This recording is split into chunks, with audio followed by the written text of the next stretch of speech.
धनंजय मुंडेंनी माझ्या घातपातासाठी 2.5 कोटींची सुपारी दिली असा आरोप जरांगेंनी केलाय। जालन्याचे एसपी धनंजय मुंडेंना ताब्यात का घेत नाही तसाही सवाल जरांगेंनी केलाय। दरम्यान धनंजय मुंडेंना अटक न केल्यास वाईट पडसाद उमटणार असल्याचाही इशारा जरांगेंनी दिलाय।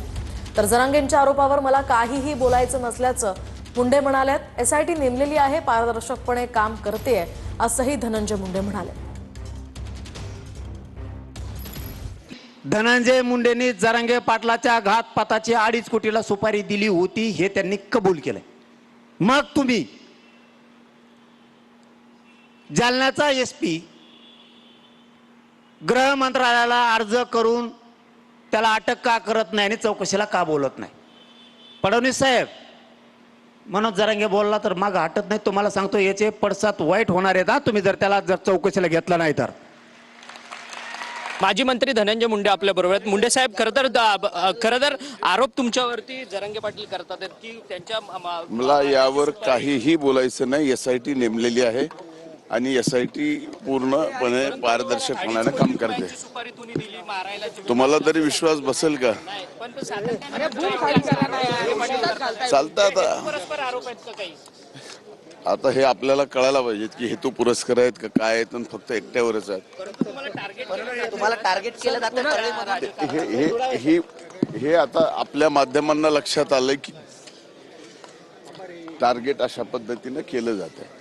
त्यामुळे स्वाभाविक आहे, कोण काय आरोप करतो याच्यापेक्षा मी माझं सरळ सरळ काम करतोय।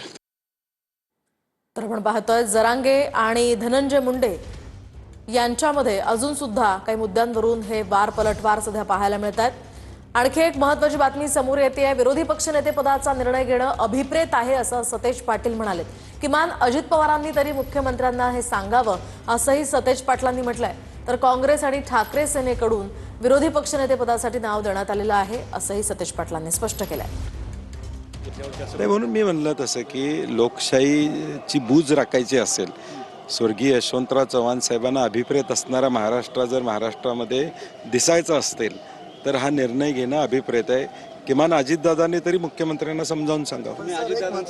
आणि मला वाटतं ह्या चर्चा ज्या चालू आहेत दोन्ही पक्षाच्या वतीनं नावं देण्यात आलेली आहेत अधिकृतपणे, म्हणून मला वाटतं ह्या चर्चा कुठं त्यात तथ्य असं मला तरी सध्या वाटत नाही। परंतु शिवसेना पक्षाचं धोरण त्यांचं काय हे मी सांगणं संयुक्तिक राहणार।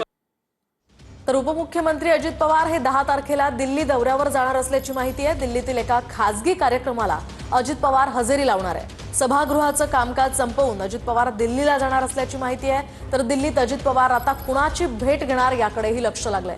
एकीकडे पार्थ पवार जमीन घोटाळा प्रकरणामध्ये अनेक आरोप होत असताना दुसरीकडे या दिल्ली दौऱ्याकडे विशेष लक्ष लागलंय।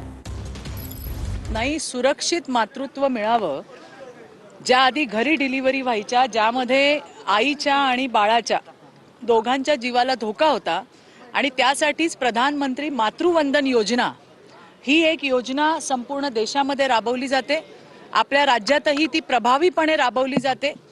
त्याच्यासाठी जर माता सरकारी रुग्णालयामध्ये डिलिव्हरीसाठी गेली, बाळाला जन्म देण्यासाठी गेली, तर तिच्या खात्यामध्ये सुद्धा निधी वितरित केला जातो।